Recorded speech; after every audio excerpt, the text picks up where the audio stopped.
What's up everybody, welcome back once again to Axel's Analysis. As always, I am your NXT nerd and your Indian former Axel Mulligan.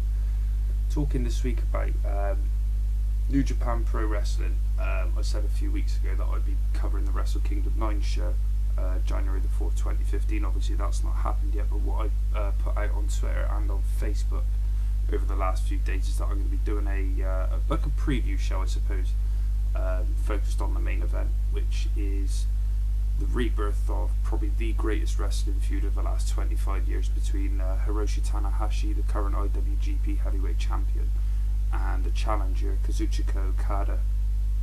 Okada won the G1 Climax Tournament 2014, defeated Shinsuke Nakamura in the final, one of the greatest matches, if not, in my opinion, at least the best match of 2014. So I'm going to be covering the feud that they had, or the rivalry that they had, which spanned for the majority of 2012 and 2013, 6 of the greatest wrestling matches, as I say, of the last 25 years, and the rivalry was just phenomenal. It really was. The chemistry in the ring it was off the charts, and people generally talk about, you know, the chemistry between guys like John Cena and CM Punk over recent years. The match, I've always thought the match that they had at Money in the Bank, if that was an Okada versus Tanahashi match, it wouldn't have been as talked about because of the chemistry that they had already proven in the ring, or that they have since proven in the ring. It would have just been just Tanahashi and Okada going off against each other again, but this rivalry, this feud was just phenomenal. So I'm going to be talking about the matches, starting with a match that happened on January 31st, 2010, all the way up until the last match back in October of 2013. Just so if you've seen the matches, then it sort of maybe give you a bit of a reminder, and if you haven't seen the matches, it might sort of influence you to go out and find them, buy them, whatever you're going to do with them, if you're interested, of course that is. Me personally, I buy a lot of Japanese wrestling DVDs from ivpvideos.com. Give them a follow on Twitter at ivpvideos. I was on there, must have been about 2 months ago now, and I found the feud. I'd seen a couple of the matches before, so I thought, no, fuck it. There's the feud. There's the 6 matches from the legendary rivalry. Very well priced DVDs as well. You're talking $4, $5, $6 each, and I just, as soon as I bought it, I watched all 6 matches, or all 7 matches, and just phenomenal, absolutely brilliant. Some of the greatest matches of the last 25 years, as a lot of people have said, compared it to the Ricky Steamboat versus Ric Flair feud from 1989. When they had the 3 5-star matches, just brilliant wrestling matches. But the rivalry started, I suppose you could put it this way. It was Okada's last match in Japan back in January 31st, 2010, where he wasn't even the Rainmaker at the time. He was a guy with jet black hair, black trunks, black boots, no jewellery, no Rainmaker poses, no ghetto in his corner, no nothing. And they wrestled, it was a solid wrestling match. It was nothing too flash. It wasn't a bad match by any stretch of the imagination, but it wasn't obviously as good as the matches that they'd have further down the line. Not really much to talk about in the match either, other really than Tanahashi picked up the win. He won with the high fly flow, which was expected because he was the star. I can't remember how many IWGP Heavyweight Championships he'd won at that point, but yeah, he was the star. Okada was on his way out, so it just made sense, I suppose, for Tanahashi to pick up that win.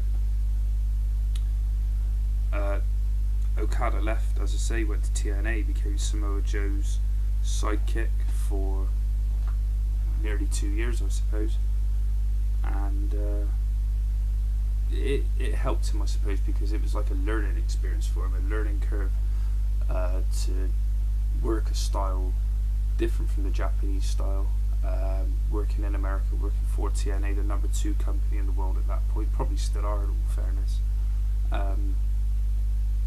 But he came back a completely changed man, you know. He came back with the Rainmaker gimmick, he had the poses, he had Gedo in his corner, he had the jewellery, and he was the Rainmaker. And his first match back was at the January 4th show in 2012 at Wrestle Kingdom, Tokyo Dome, where he beat Yoshihashi. At that point, Hiroshi Tanahashi was the reigning IWGP Heavyweight Champion, going into their match at New Beginnings, which was on February the 12th, 2012. And as I say, Tanahashi was in his 5th reign as the IWGP Heavyweight Champion, reigning champion for 404 days, which was his longest reign. Well, at least up until this point, anyway. But this was the match that I think helped to make Okada a star. As I say, he was now working under this new guise, the Rainmaker. Obviously still called Kazuchika Okada, but he had the nickname of the Rainmaker. Gedo, he had Gedo in his corner, he had the bleach blonde hair, the poses, the jewellery, he had it all. This Okada was the Okada that we see now. One move that he used here, sort of fairly early in the match, is one that's always impressed me. I believe he calls it the DID, where he grapevines the left arm of his opponent with his legs, and he gets his opponent in like a reverse chin lock or a crossface, and he tucks the other arm behind his neck so the opponent can't escape, and he's putting a lot of pressure on the neck and the head area. Excuse me. I've always thought it was a cool move, you know.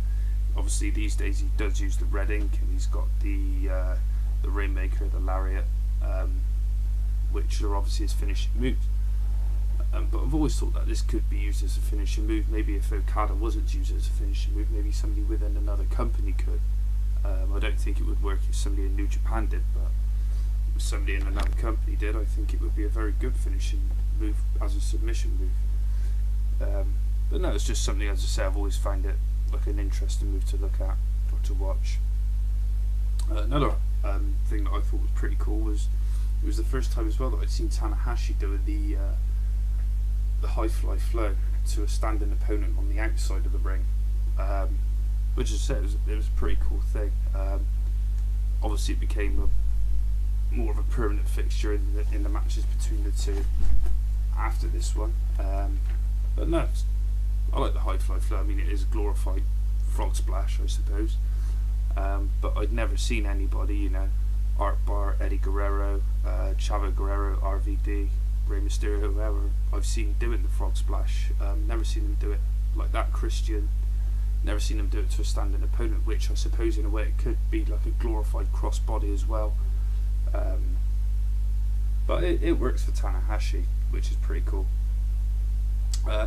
My favourite spot of the match was Tanahashi was on the ring apron and Okada was on the floor, and Hiroshi ran towards him looking to hit a diving senton, missed because Okada moved out of the way, so he hit the ground, and as he got up he sort of stumbled into the guardrail on the outside of the ring, and Okada took him over the guardrail with a big boot.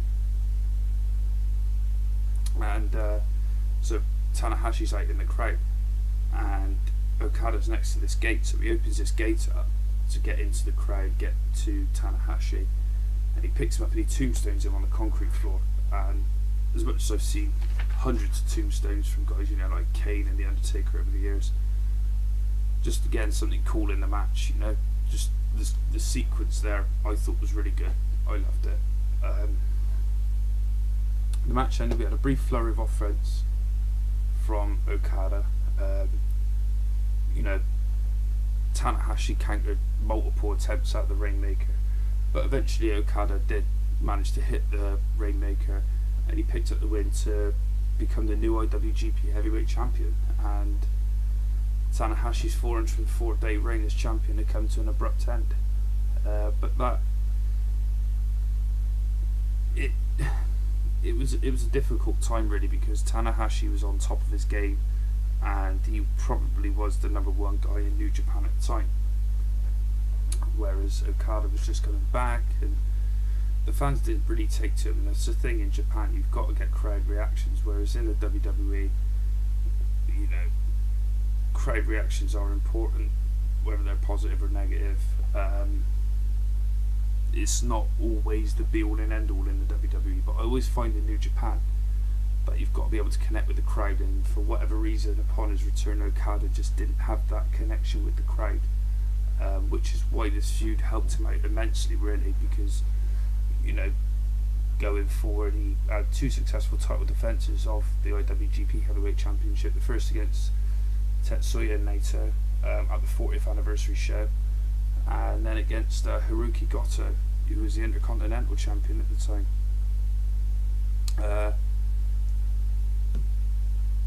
So we get to the Dominion pay-per-view, June the 16th, 2012, and it was Okada's 125th day as the champion.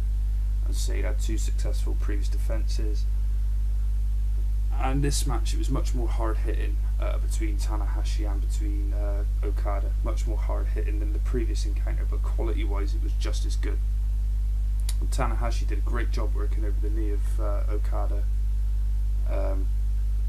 and, you know, the champion Okada, he sold the attack brilliantly. That's one thing I've always loved about Okada. He's always been able to sell an attack, whether it's the arm, the leg, whatever. He's always been able to sell an injury during a match phenomenally well. A lot better than most guys that I've seen around wrestling. One part of the match that had me on the edge of my seat, as I say, he was working over the knee, and Tanahashi locked in the Texas Cloverleaf, and it really had me on the edge of my seat, where I was thinking, he could tap out. He didn't. He eventually made it to the ropes, but just the way that it was built up around that to finally execute that submission move really made me think that the match could have ended at that point. It was quite sort of touch and go watching it, but it was very well played out by both guys, I thought. The highlight though of this one for me is when Tanahashi countered two tombstone pile drivers and hit one of his own, and it just showed that, you know, working over the knee, not being able to get him to submit, it meant that he was doing whatever he had to do, and that was stealing Okada's moves. And I just thought that was really cool, you know, pulling something out of the locker that he hadn't done before. At the end of the match, it came after we had a long series of reversals between both guys. Tanahashi hit the ropes, he got caught by Okada looking to hit the Rainmaker, which Tanahashi countered looking to hit a Dragon Suplex. Okada avoided that, and he looked to hit another Rainmaker Lariat, which Tanahashi avoided again, and he took down Okada with a sling blade, climbed up on the top, scored with the high fly flow, and picked up the win. And in doing so, he became the record equal in 6-time IWGP Heavyweight Champion. He equalled the record of Tatsumi Fujinami, as I say, 6-time IGP Heavyweight Champion. We fast forward now to the G1 Climax tournament in 2012, which Okada won. He defeated Carl Anderson in the final, and the winner of the G1 Climax tournament automatically gets a shot at the New Japan, the IGP Heavyweight Champion at the Wrestle Kingdom pay-per-view in January the 4th at the Tokyo Dome. So Okada was sort of being built up to get to the level where they initially wanted him to be, it would seem, and he had to defend his number one contender spot along the way. He defended against, Carl Anderson as well. After defeating him at the G1 Climax final, he then had to defend the right to be called the number one contender.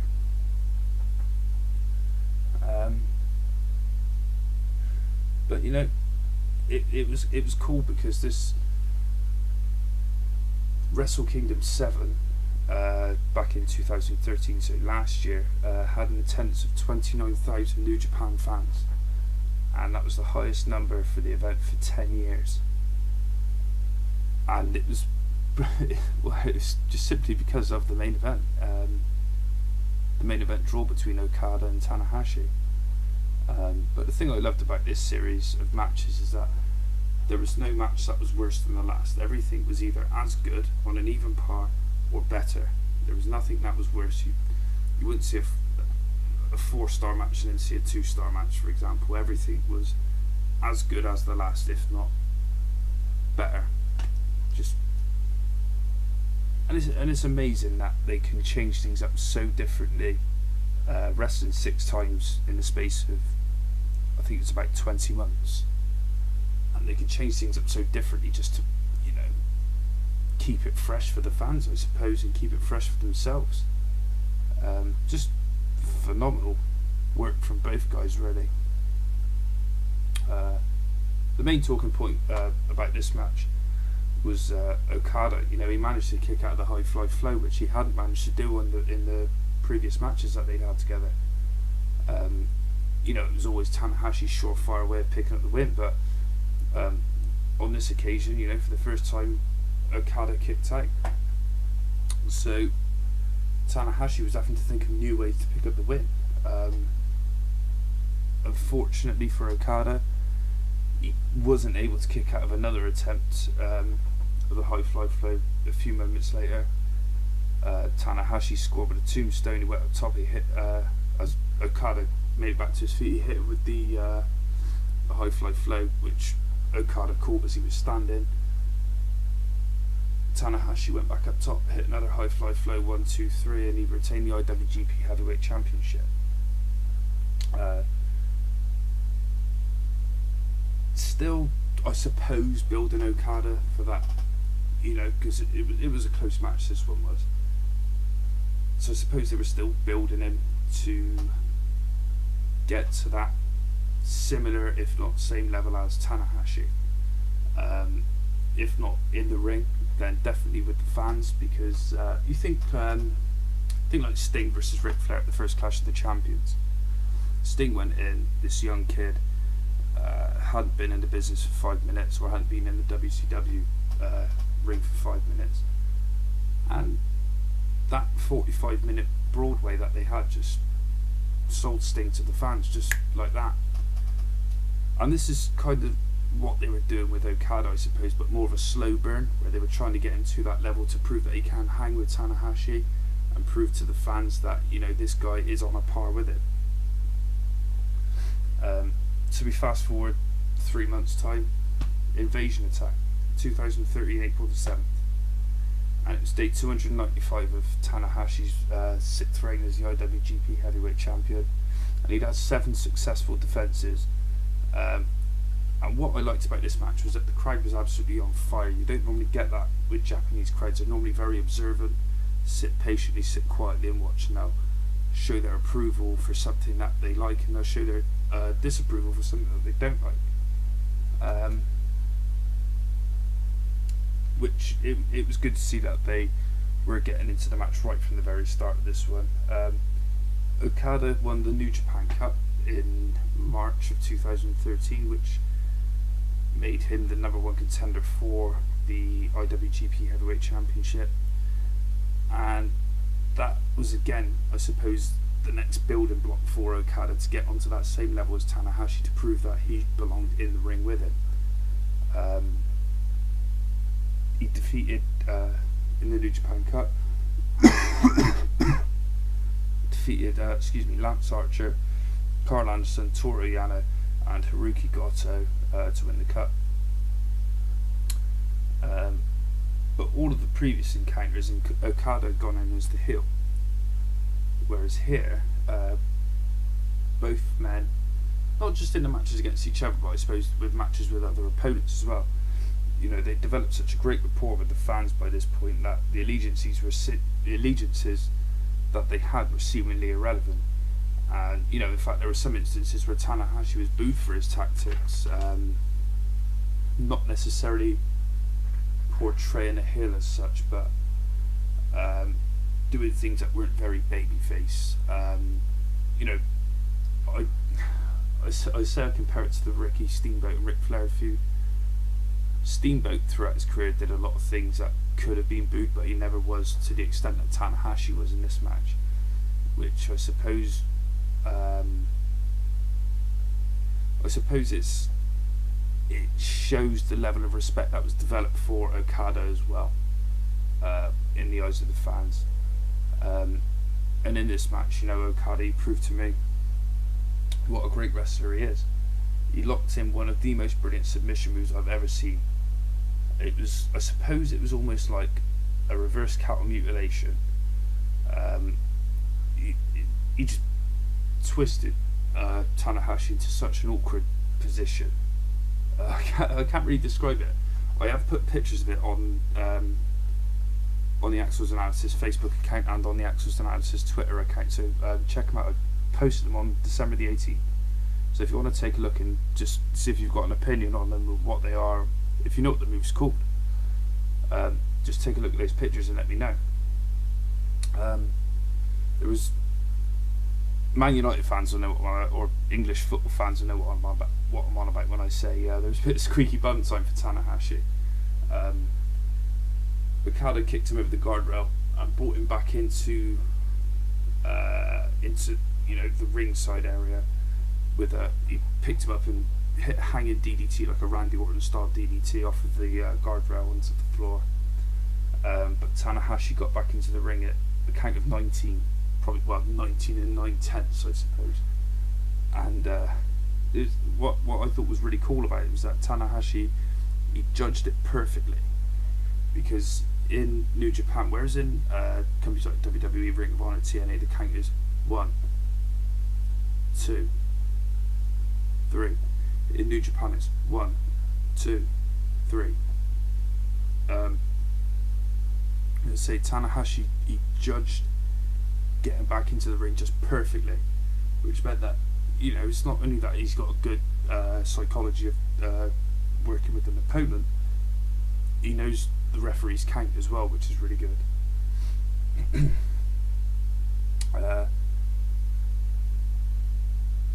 Where in the previous match Okada kicked out of the high fly flow, Tanahashi managed to return the favour in this match as well, by kicking out the Rainmaker. But in all fairness to Okada, he did have the arm worked over during the match, so when he hit the Rainmaker, his elbow was hurt. And what I thought was really cool that he did in this match was, normally he wears his elbow pad, he only wears one on his left arm. Where Tanahashi had been working the arm over, he took it off of his left arm and put it onto his right arm to protect it for the Rainmaker, which I thought was really cool. But Okada, as I say, hurt his elbow early in the match after hitting the Rainmaker, and he wasn't able to make the cover straight away, but when he did, Tanahashi eventually kicked out at 2. But moments later, for the first time in this series of matches, Okada used red ink and John Cena, if you want to lock in an STF style submission. Just take a look at Okada's matches since he started using the red ink. It's none of that, I'm only going to put my arms around your head. I'm actually going to pull the guy's head back and try and rip it off his fucking shoulders. Tanahashi just about managed to break free. As he reached for the ropes, he sort of managed to break out of the hold, obviously. As I said, Okada's arm had been worked over, so, and I mentioned it earlier, he's brilliant at being able to sell an injury. No different in this match. The end sequence was really good. There was a power struggle to hit a tombstone by both men. Think Randy Orton versus The Undertaker, WrestleMania 21. Tanahashi managed to break away. As he did, he started bringing the arm of Okada, the injured arm of Okada. He looked to plant him with a tombstone of his own. And as he had Okada in position for it,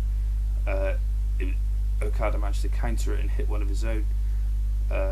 He signalled for the end of the match with the Rainmaker pose and hit the Rainmaker, but there was no delay in this time in the cover. 1, 2, 3, new IWGP Heavyweight Champion. For the second time, Okada picked up the belt from Tanahashi. The match was rated as 5 stars by Dave Meltzer, and rightly so. It was a phenomenal wrestling match, it really was. it was also significant because it showed that, as I say, Okada had been built properly this time for the title, and in the eyes of the fans he was worthy of holding that championship. Personally, I wouldn't say it was my favourite match of the series, but I'd probably put it number 2 behind the last one, but obviously I'll get to that one later on. The next match was match 6 since their first match in 2010. G1 Climax Tournament, Night 8, August 10th, 2013. They were both in Block A for the tournament. It was the penultimate night of the tournament, and I've never understood it. Okada went into the tournament as the IWGP Heavyweight Champion. Obviously the winner of the tournament gets a title shot, and if anybody knows, because I don't, I didn't even think to find what actually happens if the champion were to win the tournament. Obviously AJ Styles was in this year's tournament as well as the IWGP Heavyweight Champion, and I've just never understood the point of putting the champion in there if the, you know, if you win you get a championship match. I just didn't understand it. Yeah, just doesn't make any sense to me. But one thing I liked about this match, it was Tanahashi working over the leg of Okada fairly early in the match, and as a viewer at first I sort of, you know, he was working over the leg and then he started, you know, the match sort of evened out a little bit, and you kind of forgot that he'd been doing that because of everything else that was going on. You sort of get lost in the match, I suppose, and I'd forgotten all about it until Okada he tried to hit one of his big big drop kicks, best drop kick in the business, hands down, Okada, and Tanahashi caught his feet and planted him down onto the mat, and he sold the leg injury, and that's when I remembered, you know, he'd been working over his leg earlier in the match. So he's taken Okada down after he's tried this drop kick, hit a couple of dragon screws in straight into a Texas Cloverleaf, which Okada managed to get to the ropes for. But I just thought it was really cool, you know, how you can get lost in one of these matches that they're having and forget something significant that's happened previously. I suppose in a way it's kind of like, in my opinion, the greatest film of all time, The Shawshank Redemption. The things that happen, and then at the end of the match, or sorry, at the end of the film, you remember everything that's gone on because it sort of reruns it and everything's got a bit of significance. It's the same as in this match, where you needed something to remind you what happened earlier to make that part more significant. Another thing I thought was really cool about this match was Tanahashi using the Styles Clash. Again, something he hadn't used on Okada in one-on-one action before. But it just showed that he was willing to do whatever it took to pick up the win. You know, it was a big match. It's the G1 Climax Tournament. Chance to become the number 1 contender. And, you know, followed that up with a high fly flow to the back of Okada, rolled him over, went back up top, and he attempted another one, but Okada managed to get his knees up, and Tanahashi went straight into the knees. But the match ended soon after that. It was a time limit draw. It was the only time limit draw, 30-minute time limit draw of the 2013 G1 Climax Tournament. Eventually Tanahashi went on to win Block A, and he lost in the final the following night to Block B winner Tetsuya Naito, who would earn himself an IWGP Heavyweight Championship match at Wrestle Kingdom 8. But however, before 2013 was done, there was another IWGP Heavyweight Championship match between Tanahashi and Okada, and that was at the King of Pro Wrestling show, October the 15th, 2013, and it was the 6th one-on-one match as part of this legendary rivalry. That's not including the initial 2010 match. Excuse me. But you know, the rivalry came to a conclusion in this match, or put on hold, I would rather say. Actually, it was put on hold after this match for a while, because you don't want to overdo it with the fans. You know, two guys facing each other on 6 big shows in the space of 20 months. is a lot of matches in New Japan, because they don't obviously have as many shows as companies like the WWE or Ring of Honor or TNA or whatever. So it was right to put it on hold after this match, I think, just, you know, to freshen everybody up, and also, you know, to give Okada and Tanahashi two new guys to work with.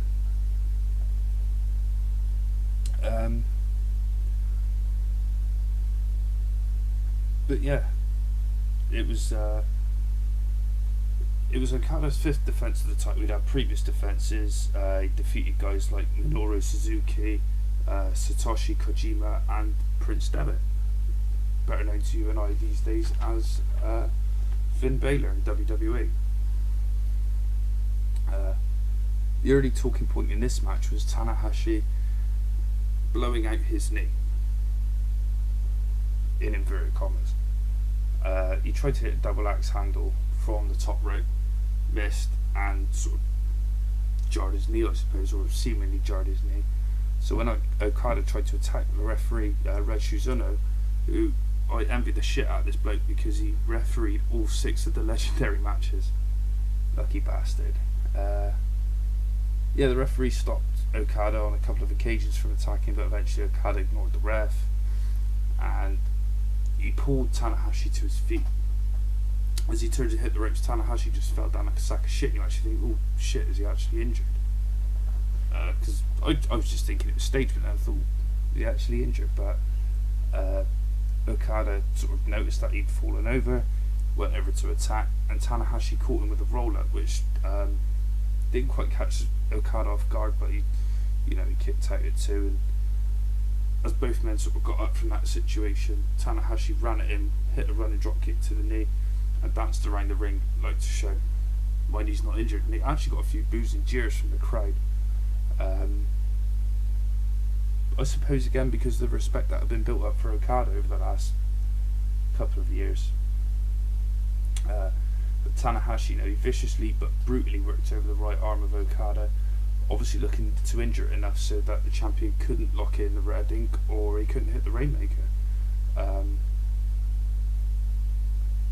But shortly after, the attacks on the arm, Okada did manage to connect with the Rainmaker, but again, as in the previous match, wasn't able to capitalise on it because of the injury to the arm. He eventually rolled into the cover, or crawled into the cover, 1-2, Tanahashi kicked out. Which was probably the only sort of, apart from the,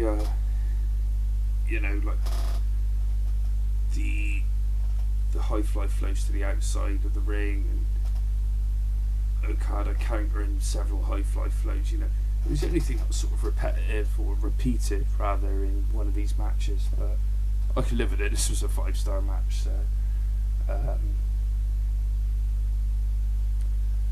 yeah, the end of the match was awesome. Okada hit 2 big drop kicks to Tanahashi and looked to follow that up with the Rainmaker. Tanahashi countered and hit one of his own, and Okada kicked out the pin, attempted 2. Tanahashi then hit a Styles Clash like he did in the previous match, went up top to hit the high fly flow, connected to Okada's back, flipped him over, went for another, and Okada got the knees up, and Tanahashi crushed, basically just like crashing into the knees of Okada. And both got back up to their feet eventually. Okada caught Tanahashi in the back of the head with a drop kick. As I say, best drop kick in the business, no doubt about it. He then looked to the tombstone, looked to hit the tombstone. Tanahashi countered and looked to hit one of his own, which Okada countered and hit a tombstone of his own. Again, Randy Orton and Undertaker WrestleMania 21, if you're struggling to think what I'm talking about. Signal for the Rainmaker, which Tanahashi countered and attempted a Dragon Suplex, which Okada countered into another attempted Rainmaker. There's more counters going on. Tanahashi countered that, and he tried to hit his own, which Okada avoided, and it looked like the champion was going to sort of go for another Rainmaker. Sorry, he did go for another Rainmaker, missed it. Okada looked as though he was going to try and use a backslide, but as he sort of went to lock it in, he turned around and he clobbered Tanahashi with a big Rainmaker lariat. 1, 2, 3. In my mind, easily their best match. and I just hope that the match coming up in a couple of weeks' time lives up to what this one was, because what a show we're going to have. What a show we're going to have. It's going to be absolutely phenomenal. In the previous matches, they saved the best for last. I'm hoping this is going to top the bill. This is going to top the lot. It's got everything there. It's got the history. You've got Tanahashi's recently won the IWGP Heavyweight Championship from AJ Styles. Funny enough, it was at the King of Pro Wrestling show earlier this year. You've got Okada, who won the G1 Climax 2014 tournament. He beat Shinsuke Nakamura in the final. In my opinion, the best wrestling match of 2014. The possibilities are horrendous. They could go on and have another 6 matches over the next 20 months again. They could have just the one match. I'd be happy with that if it's as good as what these are. Even if it's slightly worse than what these are, it's still going to be an incredible match. Just a few notes on the feud actually of what we see. 3 title changes, with Okada picking up the IWGP Heavyweight Championship twice, and Tanahashi once between those 6 legendary matches. And the feud has won the following accolades: Tokyo Sports Best Bout Award, that was for the Dominion pay-per-view, June 16, 2012. 2 5-star matches with the Wrestling Observer, April 7th, 2013 and October 14th, 2013.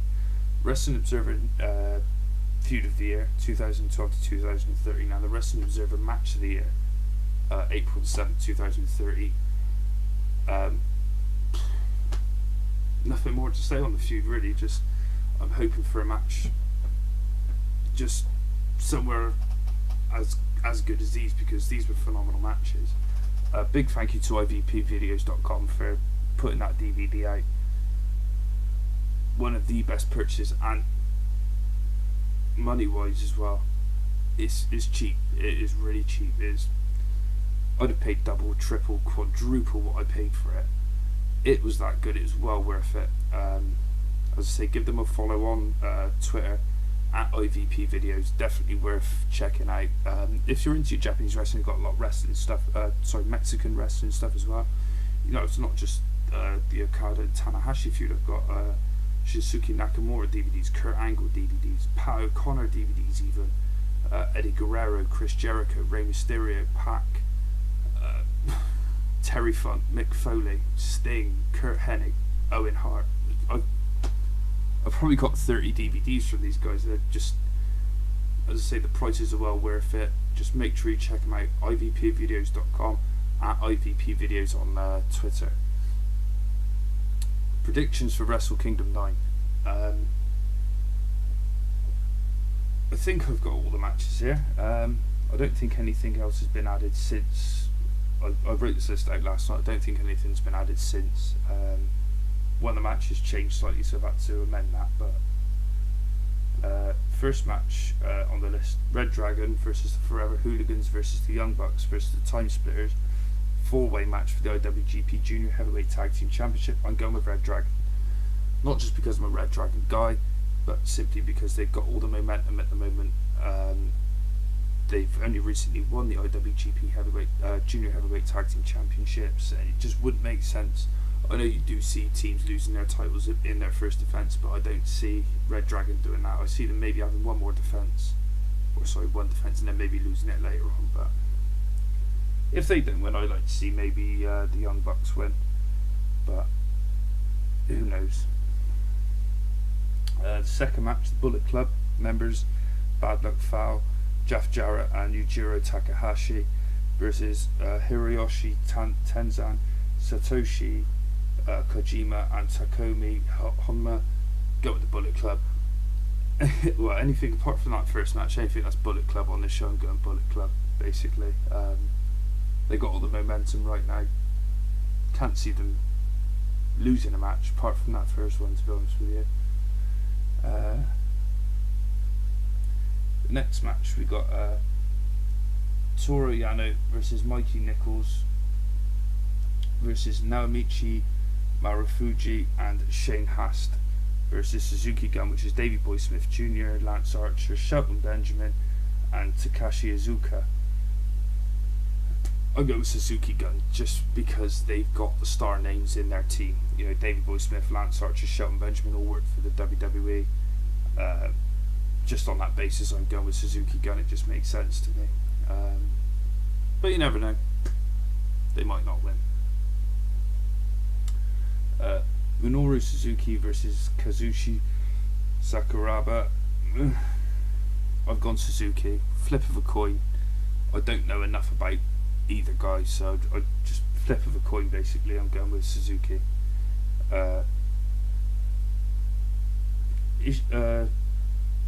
Never Openweight Championship. Ishii versus Makabe. Ishii, simply for the match that he had at the last show, at the Power Struggle show. Just a phenomenal match. Didn't expect him to come out on top then, but I'm going with Ishii to retain. IWGP Junior Heavyweight IWGP Junior Heavyweight Championship. Taguchi versus the newest member of the Bullet Club, Kenny Omega. Kenny Omega just makes sense to me. The fact that, you know, they brought him into the Bullet Club and he immediately targeted the IWGP Junior Heavyweight Champion. It just makes sense that he would win the match. New Japan are normally quite good. They do normally do the right thing with the booking. Another Bullet Club match. Doc Gallows and Carl Anderson versus Haruki Goto and Katsuri Shibata for the IWGP Heavyweight Tag Team titles. Bullet Club again, as I said earlier. I'm going Bullet Club on everything apart from the opening match. AJ Styles versus Tatsuya Naito. AJ, let's say Bullet Club. Again, just makes sense. You know, in my opinion, AJ was the wrestler of 2014 and he needs to start off 2015 with a bang to keep that momentum going. IWGP Intercontinental Championship match, Shinsuke Nakamura versus Kota Ibushi. Nakamura, he's just Intercontinental Champion, isn't he? You know, he's held the title on 4 occasions, over 600 days as champion in total. I don't think anybody else has reached 200 days, so it just makes sense for Nakamura to keep the title. But yeah, on the main event, the match that I've just sort of previewed for you all, Hiroshi Tanahashi versus Kazuchika Okada for the IWGP Heavyweight Championship. Now this is the one that I struggled with really because I wasn't sure. My head says Tanahashi, my heart says Okada. I'm sort of torn like I was with the Adam Cole and Jay Briscoe match. I'm going Okada. I know it's Tanahashi's first defence, and that would sort of go against what I just said with Red Dragon, but I've got to stick with the man that I support. You know, I'm even sat here now wearing an Okada t-shirt, so I'm going Okada. Rainmaker to pick up his 3rd IWGP Heavyweight Championship. And as I say, I'd like to see another little feud, maybe not as long as the last one, if anything, or if we do just get this one match, I'll be more than happy. But just something, you know, I just want to see something special on the show, and I think this could be that something special. So yeah, I think that about wraps it up. As always, make sure you follow me on Twitter at Axel Mulligan. Follow the Axel's Analysis Twitter page at Axel's Analysis. The Facebook page, just search Axel's Analysis. I'll put the shout outs on the on the notes below because I haven't got my notes in front of me. There will be a new one added this week. I've been reading a few blogs recently, and there was one that sort of stood out for me, so I'll make sure that's added into the notes as well. And yeah, I've designed a new logo for the page. I don't know if anybody's seen it or not. I'm also thinking about maybe changing the name of the show, so if anybody's got any ideas, just let me know. I want to make it more wrestling related to get it, I suppose more so for promotional reasons, because you know, Axel's Analysis is not really, doesn't scream this is a wrestling podcast. So I've slightly changed the name on the Podomatic page, Axel's Wrestling Analysis, but thinking more of a permanent name change all across the board. So if anybody thinks of anything, just let me know on Facebook or on Twitter, just what your opinions are. Thanks everybody for listening. I hope you've enjoyed the show. And if you do watch Wrestle Kingdom 9, I really hope you enjoy that as well. So thanks very much, and I'll be back again soon.